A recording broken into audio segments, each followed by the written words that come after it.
I wish I could say that the Thanksgiving Day / Black Friday shopping scene was hyperbolic, but it was not.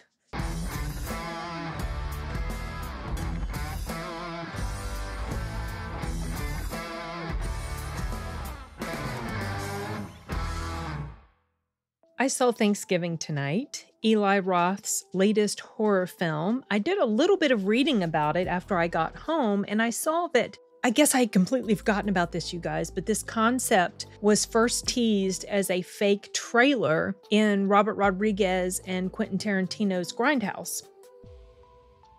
That completely slipped my mind, and apparently Roth has been waiting to make this movie for 16 years. Now I would really like to go back and watch that fake trailer. Anyway, I just thought that was interesting. This film was described as gory, goofy, and uncompromisingly nasty. It's also been described as stale. I think all of those words are a good description for this movie. As a whole, I did enjoy it. I only gave it 3 to 3.5 stars, however, with a heart on Letterboxd, because I did have some issues with it, which I'll get to when I delve into the con portion. Sorry, I have a dog who decides that she wants to get in my lap, but now she's gone and jumped in the other chair, so I don't have to move the desk. Okay, what I was getting ready to say, probably one of the best things about this film, one of the best things was the kills, the practical effects of the kills, and some of the injuries that occur, because not everybody that got injured ended up dying. It was very good. It was very convincing. Some of the kills were so horrific that they were almost comedic. But then, of course, you know, this is a goofy sort of semi-comedic slasher film. So it makes sense that the instinct to laugh at some of these kills was there. Oh, she has decided she wants to get in my lap. Hold on a minute. Come here, crazy girl. Now I gotta check the camera. I always have to check the camera when I need to make way for the dogs to get in my lap, because I never know once I pull the desk back up if half of my face is cut off because I haven't positioned it exactly right. Anyway, okay, so I mentioned the comedy in here and how even though some of the kills were really gory and over the top and horrific, there were moments where it was comedic.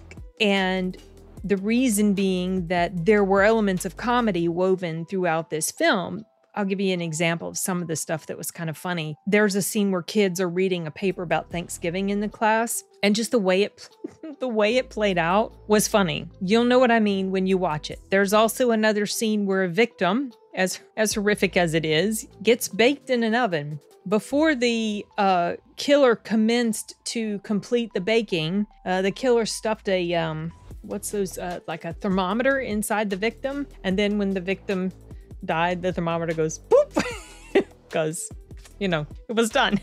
That was funny to me. Okay, maybe I have a weird, gory, creepy sense of humor. Sometimes certain things like that can be so over the top that it kind of desensitizes me. In a sense, I did get a little bit desensitized to it, but at the same time, it was still done so well that as far as the kills and stuff, and they weren't constant to the point that I got desensitized. A lot of times in these horror movies, the killing will be so much that it just, like the Terrifier, the kills are so over the top and so frequent and just too much. Well, the first Terrifier, because I never saw the second one, I get bored. This one at least had an element of a storyline to it and some, I guess I can't really say interesting characters, because honestly, a lot of the characters felt a bit paper thin. They didn't really feel like they had much depth to them, unfortunately, though I did still enjoy watching the story. But yeah, the comedy, it wasn't goofy and slapsticky, but definitely the comedic tone was there. Something else I liked about this film was the creepy mask breathing. You guys, it reminded me of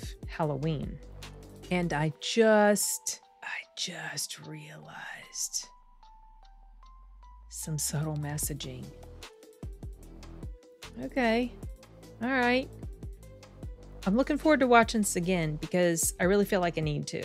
And I'll explain what I mean when I get to the cons, which I'm almost there, honestly. I feel like I have a bit more ranting to do about this film than I want to, but part of the issue is that I have no one to talk about this with and hash it over with and get things straight in my mind. And I haven't seen it a second time yet. So maybe the issues that I have with it will be resolved when I watch it a second time. Surprisingly, despite all the gore and I mean, obviously there were certain moments where it's like, oh, you know, but one of the hardest things for me to watch in this doggone movie had nothing to do with gore. It was people with gags in their mouth. And that made me want to heave, and I couldn't look at it. Nope.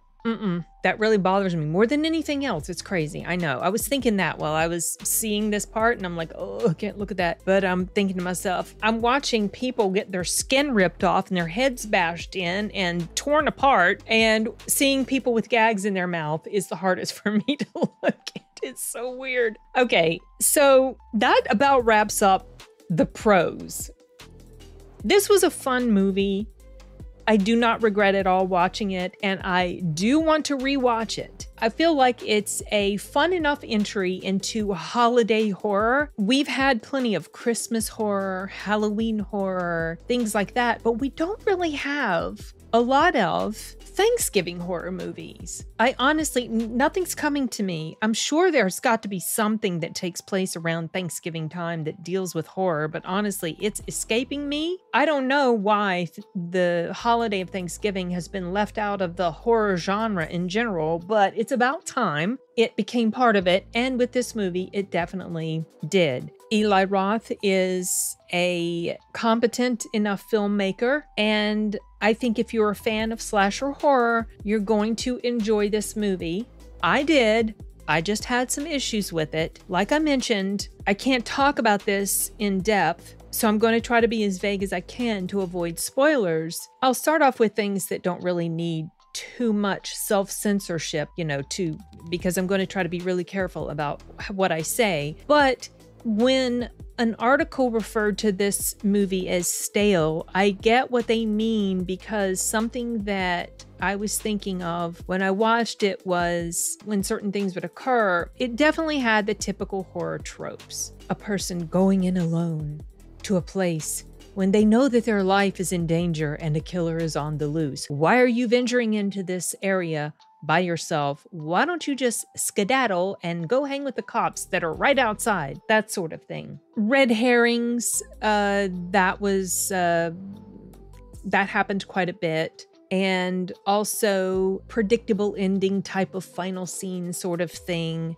And then other issues where a dead body is cut or punctured and blood still flows freely. That's not possible, and this person had been dead for a bit of time. So I started to notice these things, and they started to, like the typical horror tropey stuff, I guess I could have let that slide, but then there was other stuff that started to add up and get under my skin a bit, and unfortunately left me with the feeling that I could not fully enjoy this to the extent that I wanted to, which is why a second viewing might make me alter this perception a bit.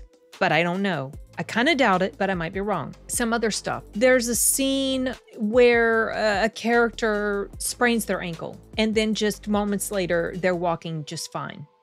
Try to take care of details. You know, pay attention to whether you're being consistent with stuff like that. Audience members, well, I appreciate when care has been taken to details like that, and stuff like that stood out to me. Also, something else, there's a scene where a character is unconscious, a person goes up to their unconscious form, takes something off of them, and then goes into this location. The unconscious person is later able to somehow magically find where this other person is that took the item off of them, somehow magically able to find this person. How?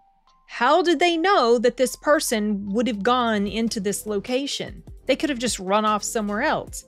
That sort of thing. That bothered me. That was so convenient. You know, there were all these convenient occurrences that were happening, especially, actually, most of this stuff seemed to occur in the third act. It felt like it was pretty solid, and then it gets to the third act and the storytelling gets a bit shaky. The plot holes start to stand out to me a bit more. If there were plot holes before, I didn't notice them. They went right over my head, but I started to notice things more and more in the third act. This is why it got under my skin. Also, there's another scene at the end, once again, the third act, where a character takes an item out of an evidence bag, and looking back on it, it doesn't make sense. Why did they do this? Because there was no reason for them to do this at that point in time. And then this person uses this item to do something, turns the item on to do something, but in retrospect, it would have made no sense for this person to turn the item on, because at that point in time, they didn't know what they knew later when it was revealed that the item had been turned on. I know this sounds,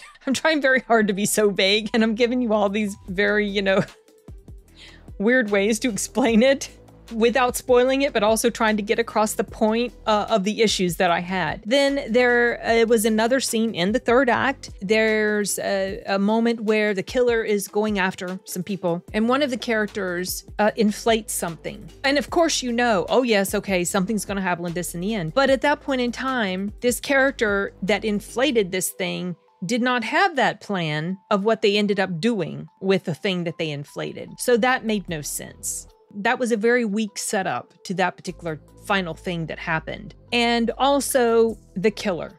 By the time the killer was revealed, I had already guessed who it was. And there's one thing I really want to say, but I'm not going to do it because that would be unfair. But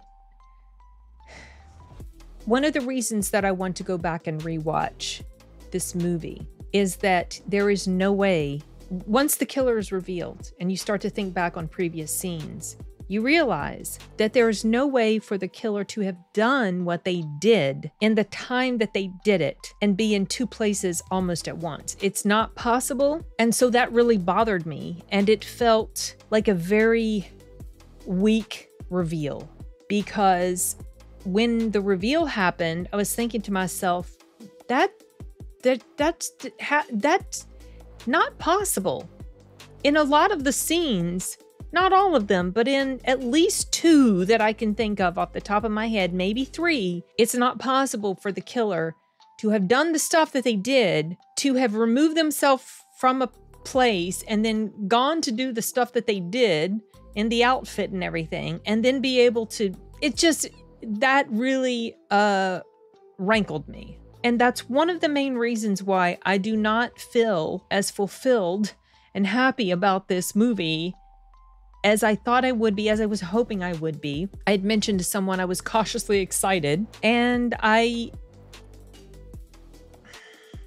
know this movie is getting pretty decent reviews. From what I understand, I haven't looked at the critic reviews. I haven't looked at all of the reviews of this. I just know that friends in my circle, my YouTube buddy circle, a lot of them have really enjoyed this. People also that I follow on Twitter, other YouTube movie reviewers like myself. And so I felt pretty confident that I was also going to feel pretty much the same as they did. And I'm there kind of ish, but I'm not fully there. So I'm hoping that I can take my nephew to see this when he's in town for Thanksgiving, because I honestly want a second chance at checking this out and seeing if perhaps what I thought was just a trick that was played on me as an audience member by the way the film was put together. And if that's the case, then I will take back a bit of what I said. Not everything, because there's other stuff that has nothing to do with the killer reveal that still was just like, eh. Anyway, if I change my mind about it, I will come back to this video and pin a comment. But as of now, I'm not as happy with this movie as I was hoping I would be. I don't hate it, but I know it's a goofy, crazy horror slasher type of film, but I still do expect for the storyline to be logical and make sense, and for there not to be too many plot holes. I can overlook a few things like that, or a couple things like that, but when they add up to the point that I felt like they added up for me in this movie, that makes me disappointed. So that's kind of how I feel about this movie. I liked it, but I'm a bit disappointed in it because I expected it to be a little bit more solid than it ended up being, and I know Eli Roth is capable. So I don't know. Felt like a really good strong start, and then just wasn't solid in that final act. And so hopefully a second viewing will change my mind. But as of now, these are my initial thoughts on Thanksgiving, directed by Eli Roth. I hope you guys take the time to check it out when it's on the big screen, and we can talk about it at some point. Anyway, I have nothing more to say, and I've got things I need to do. So I'm going to go ahead and wrap this review up for now, and we'll see you guys in the next video. Nos vemos!